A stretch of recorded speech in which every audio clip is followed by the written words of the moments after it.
नमस्कार, आप देखना शुरू कर चुके हैं महाखबर। आप पहली बार हमारे चैनल पर आए हैं तो हमें सब्सक्राइब करें, शेयर करें।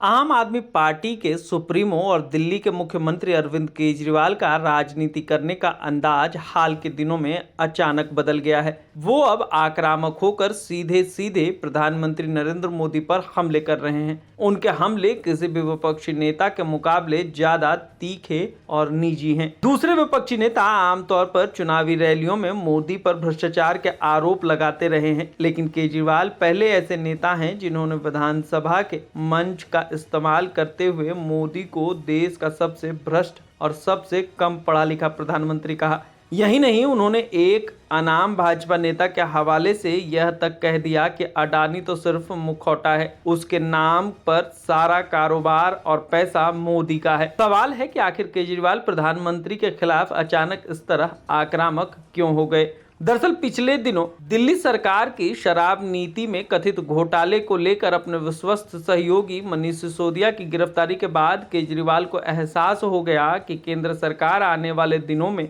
उन पर भी किसी न किसी बहाने हाथ डाल सकती है, यानी उन्हें भी गिरफ्तार किया जा सकता है, भले ही वो प्रधानमंत्री नरेंद्र मोदी के खिलाफ कुछ बोलें या न बोलें। इसलिए उन्होंने सीधे मोदी के प्रति सद्भाव दिखाने की अपनी रणनीति बदल दी और आक्रामक होकर मोदी पर निजी हमले शुरू कर दिए। इसके अलावा केजरीवाल को यह आशंका भी है कि केंद्र सरकार आने वाले समय में दिल्ली में विधानसभा को खत्म कर 1993 से पहले वाली स्थिति बहाल कर सकती है। उनकी इस आशंका का आधार वह कानून है जो कुछ समय पहले संसद में पारित हुआ है। Government of national capital territory of Delhi नामक इस कानून में साफ कहा गया है कि दिल्ली सरकार का मतलब उपराज्यपाल है। अब या तो दिल्ली में यह कानून लागू होगा या चुनी हुई विधानसभा और सरकार रहेगी।